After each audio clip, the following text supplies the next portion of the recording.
BFM Business, Focus Retail, Noémie Vira.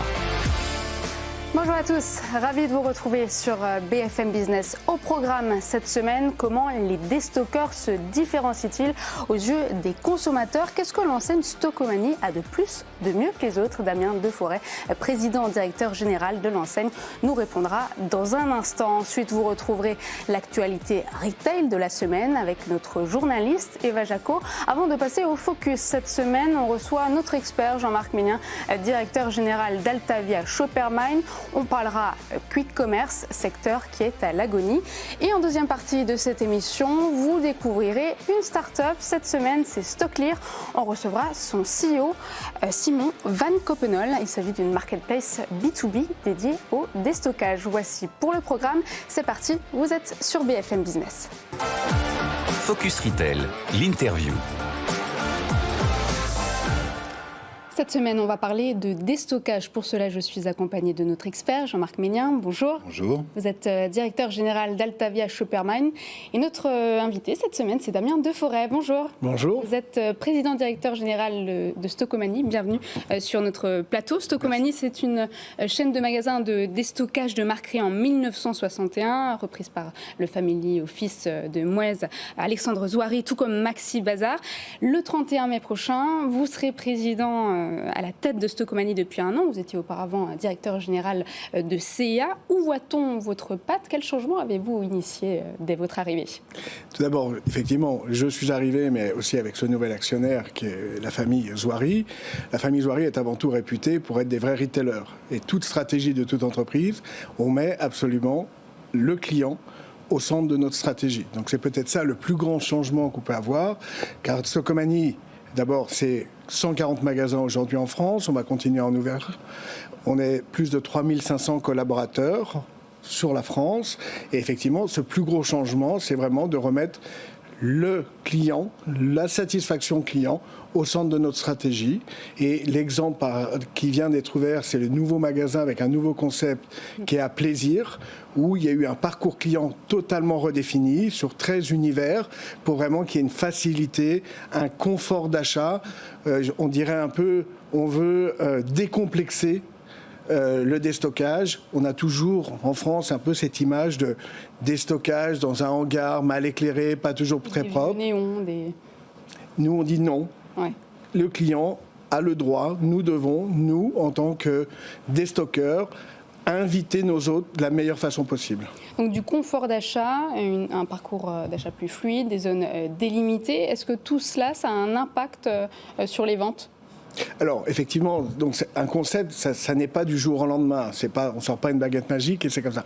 Donc, effectivement, on a créé ce concept durant l'été dernier. On a fait des tests depuis le mois de septembre. Ça a nécessité des évolutions parce qu'on veut aussi que ça soit bien sûr un concept général, j'ai envie de dire l'ADN de l'entreprise qui est important, qu'il soit le même à l'avenir dans tous les magasins.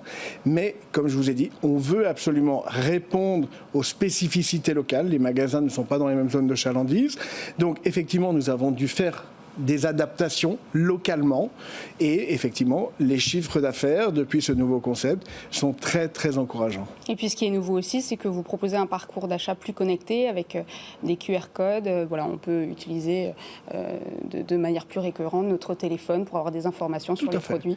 Tout à fait, c'est vraiment, je réitère, c'est de la simplicité. On veut être le plus simple possible, on veut être le plus efficace possible et que les clients viennent chez nous avec du plaisir, trouver vraiment des bonnes affaires, des grandes marques à petit prix et vraiment qui se sentent libres dans ce parcours client. Et effectivement, plus le message il est simple, plus il est efficace. Alors des grandes marques à prix cassé avec des gros volumes, c'est l'objectif que revendiquent toutes les enseignes aujourd'hui. Vous, chez Stocomanie, qu'est-ce que vous faites de plus, de mieux que les autres? Comment les consommateurs ils vous différencient d'un autre déstockeur? Parce que souvent, c'est vrai que Action, Noz, les consommateurs ne font pas forcément la différence. Alors, je pense que les consommateurs font malgré tout la différence, si je puis me permettre, parce que d'abord, nous recrutons en permanence chaque semaine plus de 50 000 nouveaux clients, donc ça veut dire qu'ils comprennent un peu la différence. Et j'ai envie de dire, ce concept de Stocomanie qui est unique en France, vraiment unique en France, c'est que nous ne travaillons pas que sur un univers. On a certains concurrents qui vont travailler sur la maison, d'autres qui vont travailler sur le textile, d'autres qui vont travailler sur la beauté, d'autres sur l'alimentaire. Et Stocomanie, c'est tout sur le même toit, sur du déstockage. Donc effectivement, comme vous dites, on peut avoir des grandes marques de textiles à grosso modo moins 70% par rapport au marché traditionnel. Et par exemple, sur l'hygiène ou sur l'alimentaire, nous sommes de l'ordre de moins 50% par rapport à la grande distribution, ainsi que sur les jouets, etc. Donc c'est vraiment tout sur le même toit, et parce que on veut essayer toujours de simplifier la vie de nos consommateurs et de nos clients. Oui, vous êtes partenaire de ces marques, donc ça veut dire que vous assurez aussi une continuité dans la relation que vous avez avec eux. Ce ne sont pas des one-shot, des tirs de fusil rapides. Et d'ailleurs, est-ce que vous vous positionnez sur malheureusement, sur ces déstockages d'entreprises qui sont en dépôt, comme Camaïeu, comme San Marina? Est-ce que vous le faites aussi? Alors, effectivement, vous avez entièrement raison. Comme vous avez dit, Stocomanie, ça fait 60 ans qu'on fait le même métier. Donc on est assez reconnu et nous avons une éthique qui est très forte vis-à-vis des fournisseurs. Parce que si on veut continuer une collaboration durant des années, et c'est ce qui est intéressant pour nous, c'est de faire croître ce chiffre d'affaires avec certains partenaires. Il faut vous rendre, par exemple, pour imaginez ce que je vous dis, plus de 80% de nos fournisseurs ont plus de 16 ans d'ancienneté chez nous. Donc c'est un travail qui est de long cours, et quelquefois on commence tout petit, dans un magasin, dans 2 magasins, parce qu'on veut respecter la politique commerciale de notre partenaire, parce que si on ne les respecte pas, bien sûr, ils vont arrêter cette collaboration commerciale.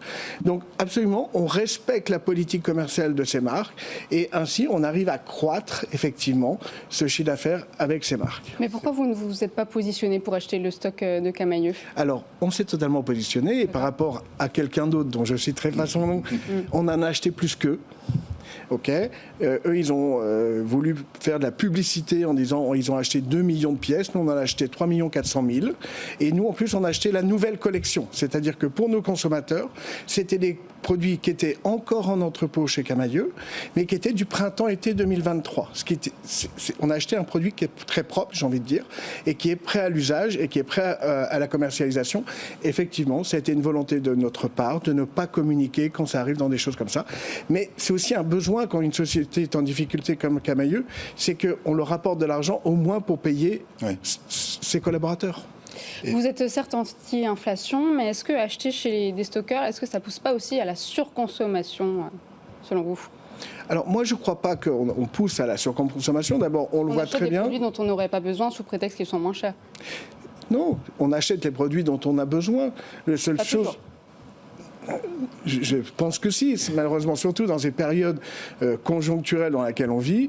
L'avantage de Stocomanie par rapport à tous les autres enseignes, c'est qu'on propose des grandes marques connues de tous, j'ai envie de vous dire, sur des produits de très grande consommation, grosso modo, à la moitié du prix que vous trouveriez ailleurs, et sur du textile, essentiellement, parce que c'est vraiment notre ADN, le textile, plus de 40% du chiffre d'affaires est faite chez Stocomanie par le textile, offrir des marques à, grosso modo, moins 70%. Et c'est pas obligatoirement, et c'est pour ça qu'on va absolument décomplexer le déstockage, c'est pour ça que ce nouveau concept, c'est que nos clients aient exactement l'image de la société française. C'est pas parce qu'on a un petit pouvoir d'achat qu'on va dans des stockages. Non, c'est des gens qui ont la valeur de l'argent, qui ont la valeur du produit, et qui disent moi, pour une chemise de très grande marque ou de très bonne qualité, j'ai pas envie de mettre 220 €, je vais mettre 50 €. Et c'est ce que nous offrons. Alors dans votre assortiment, vous proposez de nombreux produits en format familial. Est-ce que acheter plusieurs lots de produits, est toujours une bonne affaire? On a pu voir dans certains médias que si l'on faisait vraiment une comparaison approfondie, c'est pas toujours le cas. Ces articles se révèlent parfois être plus chers au kilo ou au litre par rapport au format classique. C'est une excellente question. En fait, ce qui se passe ailleurs, j'ai pas envie d'en parler. Je vais parler de ce qui se passe chez moi. Je vais essayer déjà de gérer moi. Nous, on a, sur des produits qui sont comparables, avec des marques qui sont comparables, on fait des relevés concurrence en permanence. Effectivement, vous avez tout à fait raison, du fait de notre métier qui est du déstockage, on peut avoir des conditionnements différents. Votre shampoing, chez vous, vous l'achetez en 250 millilitres. Chez nous, il sera peut-être en 700 millilitres. Vous avez un produit d'appel, le Sanex, je crois, qui est à 550... C'est ça, effectivement, et qui est grosso modo 70% moins cher que la concurrence. C'est un 750 millilitres de Sanex à 3,99 €, alors que la concurrence est à 7 €. D'accord ? Mais en dehors de ça, ce que je veux vous dire, c'est que ça ne suffit pas, le prix facial. Ce qu'il faut se dire, c'est qu'il faut avoir une unité de mesure qui est grosso modo, qui est très simple. C'est soit le litrage, soit le kilo. Combien c'est au kilo. Et c'est là-dessus, absolument, que nous avons ce devoir-là d'être moins cher. Et ce qui est intéressant chez Stocomanie, c'est pas obligatoirement des petits prix. C'est pas nous, c'est combien j'économise lorsque je vais chez Stocomanie. Vendre des cotons-tiges à 0,99 ou à 0,89, le consommateur ne va pas venir pour 10 centimes. Par contre, quand j'achète une chemise qui vaut 210 € et que je vends chez Stocomanie à 50 €, le client a fait un gain de 160 €. Et c'est ça qui est vraiment intéressant d'aller dans du déstockage. Vous avez une notion qui est très intéressante, c'est qu'en fait, vous dites qu'il y a des prix qui font venir, mais il y a des prix qui peuvent faire partir aussi. C'est-à-dire, même si on est dans un cadre, je vais l'acheter moins cher que, il y a des seuils psychologiques, ou alors qu'est-ce qui peut faire partir un client parce qu'il a un problème sur un prix? Stocomanie est un déstockeur. Un déstockeur, c'est le prix. C'est une condition de base. C'est pas parce que vous avez le prix que vous allez faire venir obligatoirement les gens. Par contre, si vous n'avez pas le prix, vous allez les faire partir. Et ça, c'est normal. Et ça nous est arrivé, je vais vous dire, du fait de l'inflation qu'on a eue ces derniers temps. On a eu des produits qu'on vendait depuis des années à 1,99 €. Du fait de la pression que nous avons eue, nous les avons montés à 2,04. Les ventes se sont divisées par 4 du jour au lendemain. D'accord ? Donc, ça veut dire que nous, en tant que discounters, en tant que déstockeurs, nous avons une sensibilité au prix quotidienne, sinon nous sortons naturellement du marché, car le meilleur arbitre, c'est notre consommateur. Oui, d'où l'importance du confort d'achat aussi chez les déstockeurs. Merci beaucoup Damien Desforêts. Je rappelle, vous êtes président-directeur général de Stocomanie qui a réalisé 800 millions € de chiffre d'affaires en 2022. On passe tout de suite au journal.